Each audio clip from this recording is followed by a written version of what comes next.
This first story comes from a Reddit user going by the username Stranger by the Minute. As with most Reddit posts, I can't validate the events, but this is an allegedly true story. It happened in my bedroom at the age of 10. I always had trouble sleeping and I spent most nights tossing and turning. I was a horror film fanatic as a child, and being scared was something I didn't have much experience with. I was not afraid of the dark, nor was I easily swayed by strange sounds or odd encounters. I did, however, know when to haul out of a situation or to find a trusted adult.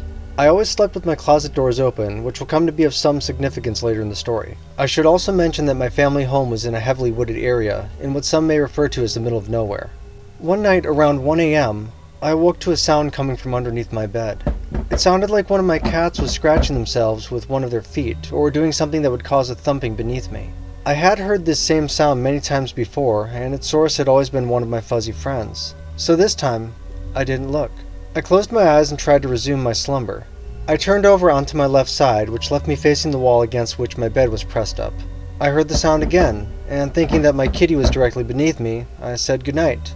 I was able to fall asleep once again. The next time I awoke, it was to a surreal and shocking scene. The sheet and comforter of my bed were no longer covering me. I saw a man standing over my bed, poking me with his finger. And the way in which he did was so truly horrifying. It was not the way that a child would poke a friend in jest. It was as if he was touching another human being for the first time, exploring the sensation of the tip of his index finger jabbing at flesh. What I saw was so unbelievable, so impossibly strange that I believed I was dreaming. I tried desperately to awake from my nightmare, but to no avail. The poking continued. He poked at my chest, my belly, my legs, and my arms. Paralyzed and scared, I yelled, "Wake up!" And with this, the man threw himself to the floor and closed his eyes, as if he was trying to lead me to believe that he was asleep, or dead. I have no idea. It was at this time that I realized I could not have been dreaming. I somehow found the ability to move, and I jumped from the top of my bed over the man lying on the floor next to me, and I ran towards my parents' room. When I got to their bedroom door, something came over me. I told myself that this was all impossible and that there was no way that a person could have entered my home without breaking in, and we had always kept every door and window locked at night. I had seen many strange things in my home whilst either falling asleep or waking up. By the third or fourth time after speaking to my mom or dad about it, I knew it was always my mind playing tricks on me. Do not ask why, dear reader, as I have no explanation to offer you, but I turned away from my parents' bedroom door and decided to hastily check the house for a break-in. What I found was that nothing was out of the ordinary. No broken windows or locks or busted doors. Nothing. I assured myself that I had to have been dreaming or hallucinating, and I blamed my obsession on horror for this. I made my way down the long, dark, and narrow hallway to my bedroom. I peeked inside and saw no one. I turned on the light, got down on the floor just outside the doorway, and I looked under the bed. Nothing. I proceeded to check both my windows for signs of a break-in, which were not present. Both windows were closed and locked. I knew it. I was totally seeing things. I crawled back into bed and decided to watch some TV in order to calm myself down and distract from thoughts of the scary as hell hallucination or dream that I just had. I turned on the TV, flipped to a channel with a seemingly boring program, which always helped me become sleepy, and put the remote control on my bedside table.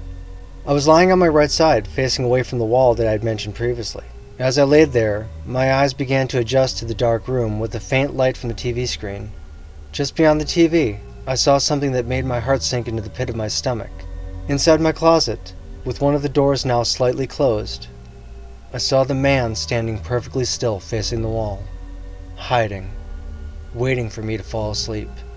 I couldn't breathe. I couldn't move. I sat and stared at the man in my closet for what seemed like minutes, but most likely was only for a few seconds. I quietly got out of bed, hoping that the man wouldn't notice, and that my dad could catch him hiding in the closet. I once again made my way to my parents' bedroom door, still remaining as quiet as possible, and went inside. I shook my dad and my mom at the same time, and when they awoke, I said, "Shh, don't make any sound. There's someone in my closet." My parents both jumped up and said, "What?" I repeated myself and I asked them to please call 911. My mom immediately picked up the phone. Neither of my parents doubted my claim, as I had always been honest and forthright. They both knew that there was no way I was making this up or that I was mistaken. I'm sure that the look I must have had on my face made it clear that this was really happening. My dad told my mom and I that he was going to look and urged us to stay in their bedroom and lock the door. So we did.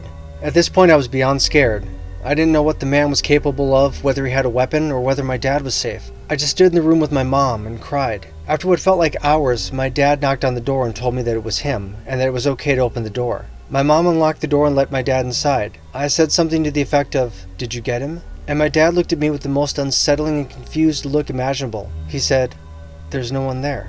I assured him that there was indeed a man in my room and that he'd been poking me. My dad said that he had just checked every inch of the house and found no one. He had also checked the doors and windows, just as I had done. Then it hit me. He must have had a key. As soon as I said this, my parents looked at each other in absolute terror. Our nearest neighbor, a trusted and beloved friend whom we considered family, was in possession of a key to our house, as she had regularly babysat for me since I was a toddler.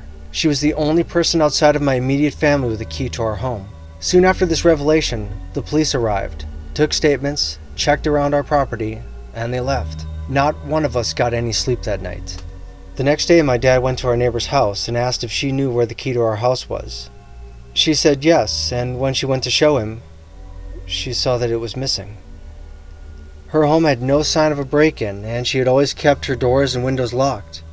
My parents had all the locks on our doors changed and opted to never give the key out to anyone except in the wake of an emergency. I never discovered the identity of the man that lurked in my bedroom that night. The event left me traumatized, and it took a very long time for me to accept what had happened and to move on. My sleeping trouble turned into full-on insomnia, and for about a decade I was unable to sleep without a light on. It's been 20 years since that night, and apart from my parents, I have never told a soul. At least, until now. This next story comes from a Reddit user going by the username Moonshulia. It was one of the first beautiful days in Alaska in 2016, which is hard to say because even on a bad day, Alaska is wonderful. But on this particular day, the sun was streaming through the trees, bright green shoots springing from the soft, wet ground from the weeks of rain we had just endured. The sky was cloudless and blue, and we thought there could not be a better time to take a 3.5-hour drive down to Homer. Our friend Jenny had just moved down to Homer and did the adult thing and purchased land with a cabin on it. Jenny had lovingly dumped her belongings all over my and my roommate Sarah's apartment. So Sarah equally lovingly threatened to drive her things down to Homer and throw them into the bay. The drive was amazing. We saw countless mirror lakes and ponds, rainbows between snow-capped mountains, so many moose that we lost count, and beautiful trees and fauna. Upon reaching Homer, we were greeted by the bay touching the islands and the mountains. Hundreds of fishing boats in the harbor and on the spit, and a sunny, cheerful Jenny waiting for us at the coffee shop. We drove over to Jenny's land, which is far to the east end of Homer. We parked about 100 meters from the completely isolated cabin, which was surrounded by overgrowth and inaccessible by car yet. Jenny had only been at the cabin for one night, and I could tell something was wrong by the revolver that was casually laid on the table right next to the machete and a Bible. After unpacking the car, we started a campfire in the backyard as she showed us around her 4-acre property. It's beautiful, all untouched land, clearly inhabited by a good amount of moose. The closest cabin is about a mile or so away. We roasted some wieners, drank a few beers, as classy Alaskan ladies do, and Jenny cautiously began to talk about her night. Anyone would be a little nervous to live on their own on isolated land for the first time. The thought of truly being alone, no cell reception, no running water, no internet or contact with the outside world without driving into town is a truly terrifying concept to most people, and some may consider Jenny a little bit crazy for wanting that for herself. But Jenny is one of the most strong-willed, fearsome people I've ever met, so of course it couldn't be just a moose or two that had her nervous. Jenny's first night started out fairly peacefully. She was exhausted from working the land and building some trails and drinking with some neighbors. She had just settled into bed and started to read when she heard a scratching noise coming from the other end of the cabin. She opened her bedroom door, flicked the lights on, and seeing nothing, assumed that it was just a moose. She laid back down, and the scratching began again, this time seeming to come from the top right corner of the cabin. Upon investigation, there seemed to be a tiny hole getting daylight. Remember that this is Alaska, and in the springtime the sun sets around 10:30 p.m. But there seemed to be a huge gap in between the hole and the roofing. Jenny assumed that there must be an attic and started prodding around the ceiling of her cabin. The strange scratching seemed to follow her as she moved. A few surprisingly well-hidden boards gave way to a trap door. She grabbed a stepladder and climbed up. What she saw were several mattresses that were worn down, which she assumed came from a squatter that was hiding there until the property was purchased. She didn't see any animal droppings or signs of life that were too recent, so she closed the trap door and laid back down in bed, sufficiently creeped out for the evening. She turned off the lights, and the scratching began again. directly over her bed. The wind had started to pick up outside, and we could see a storm rolling in across the bay. We continued to sip our beers in silence until a moose started munching around us and distracted us for the time being. I didn't know what was in that cabin, but I was curious as hell to see that creepy attic, and as the storm started to gather in, we extinguished our fire and headed inside. Sarah was exhausted. She worked nights audit and had been awake for almost 24 hours at this point, so she settled down for a nap. I was not looking forward to staying there. I could feel something there. Maybe just a moose or a bear, but there was just a weird feeling about this place. It wasn't homey. It was someone else's home that we were trespassing on. With that thought in mind, I curled up in a corner and I went to sleep. I woke up to a dripping noise, the smell of copper, and a full bladder. It was pitch black inside the cabin. My phone read 3 a.m. I grabbed a headlamp and went outside to the outhouse to relieve myself. I came back inside and really noticed how loud the dripping sound was. Far too loud for a dry cabin when it hadn't rained in days. I looked in on Jenny, still asleep on her mat, and Sarah snoring away in the other room. The dripping noise seemed to come from the kitchen corner. I walked over there and was assaulted by the overwhelming smell of copper once again. There was a pan on the ground and there seemed to be an oil of some sort dripping down from the ceiling. It seemed vaguely important, so I woke Jenny up and we decided to finally peer into the attic to see what the issue was. We pushed open the attic trap door and the smell of copper was stronger than ever, but there was also a smell of something else. We shined our lamps inside toward the mattresses and we noticed a weird stain between them. Wasting no time, we hopped up there and pulled the mattresses back to reveal hundreds of tiny chicken bones covered in dried up blood. More concerningly, the larger bones of the bird were in a different pile, covered in fresh, wet blood. Horrified, we went back down through the trapdoor without touching anything, freaked out for a bit. Jenny said she would have a talk with the previous property owner about break-ins and squatters tomorrow. We were both too uneasy to sleep that night, so we played cards and pretended that nothing was wrong. When Sarah awoke, we started working on the land and Jenny left to talk to the previous owner. We didn't think anything of it until we went to Sarah's car. The tires had been slashed. This last story comes from a Reddit user going by the username mcatcar. This story has a lot of different parts to it, but I'll do my best to tell it in a way that makes sense. I grew up in a small town in South Dakota. When I was really little, probably about 4 years old, I spent a lot of time at my grandparents' house, which had an attic that had been remodeled, so it was just like another story to the house. My brother and I usually slept up there whenever we would stay at their house. One time while I was staying with my grandparents, I went up there to get a toy or something, and as soon as I almost reached the top of the stairs, I saw a little girl sitting against the bookshelf with her head down, crying. I closed my eyes for a second, and when I reopened them, she was gone. I had quite a wild imagination, so I decided I was probably just imagining what I saw, and it was just something that wasn't really there. I wasn't really scared of her, just more surprised, confused, and caught off guard. I didn't tell anybody because I knew no one would believe me, and I wasn't even sure if I had really seen it anyway. That was the first time I saw her. The second time was probably about several months to a year later when my grandma sent me back to get something out of the closet for her.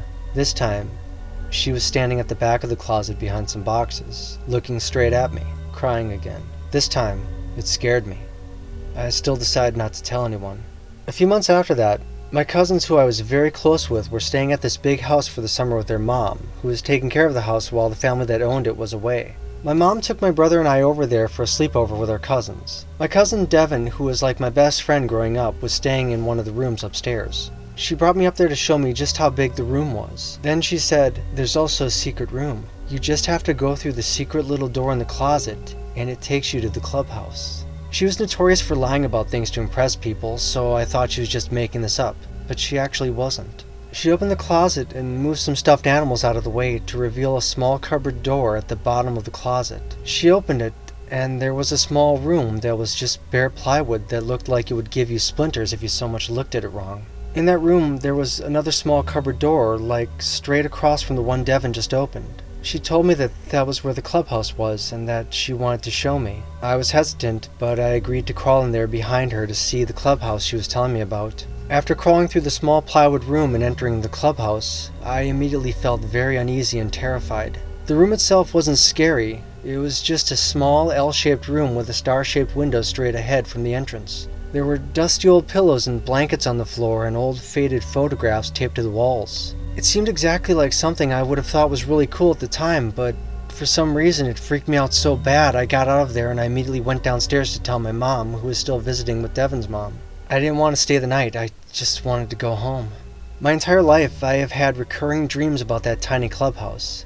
I've never known what it meant, but I've always wondered if there was some sort of correlation between that and the little girl I saw in my grandparents' attic, because sometimes in my dreams, she was in there. Flash forward about 10 years to when I was 16 or 17. By this time my family had been living in Texas for quite some time because we moved away from South Dakota when I was 9. My family had just got back to Texas from a trip in our hometown to visit family. The night after we got home, I had a very vivid dream that I was at my grandparents' house. My Aunt Sue and I were the only ones there. I remember being in the main living room talking to my aunt about how I really want some clothes from the 1960s. She told me, well, there's some in the other room.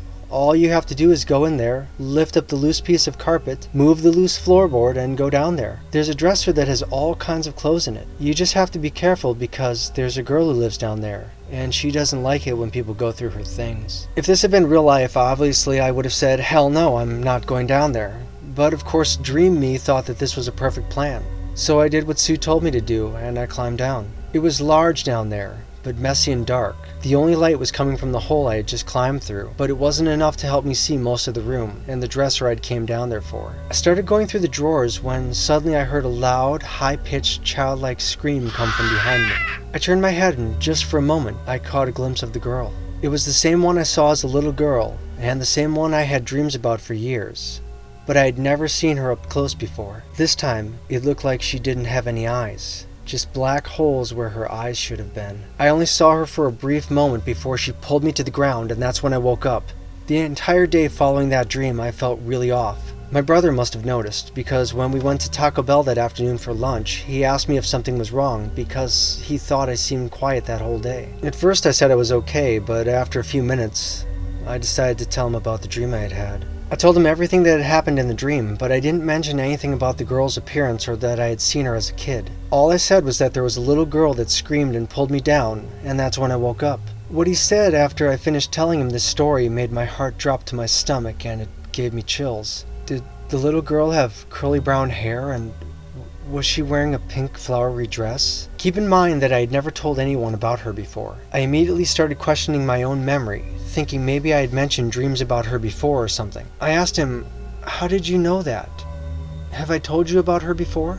And he said, because I've seen her there before, at Grandma's house. One time I saw her standing at the top of the stairs in the attic. I told him that I had seen her up there too, and we talked about the dreams I've had. From that day on, I started having nightmares about her every night. I remember one where I woke up in my dream to her trying to cut my eyes out of my head, and a lot of other freaky things like that. I started losing a lot of sleep, and I think I must have started getting delirious, because I started having a hard time knowing when I was asleep and dreaming or when I was awake. One night I was laying in my bed looking at my phone in the dark, and I saw something out of the corner of my eye standing in front of my door. I looked up, and I saw her standing there. I immediately reached over and turned my lamp on and looked at the door to see that she was gone. Did I doze off for a second and dream that she was there, or did I really see something? Something similar happened a few days later. I was laying on my side, facing a full-length mirror I had on the wall, when I saw little bare feet walk behind my bed and heard someone messing with my stereo. I know that this one was a dream because I woke up to the sound of my stereo turning on by itself. Things like that kept happening, and one night at a sleepover with 3 of my friends, I told them everything, and they stayed up with me the whole night being freaked out for me. After that, the nightmares stopped, and I gradually started getting back to normal life and not thinking about the nightmares or the girl that much. To this day, I shiver when I tell that story, and whenever I go back to my grandparents' house, I'm too scared to go into my grandparents' attic alone.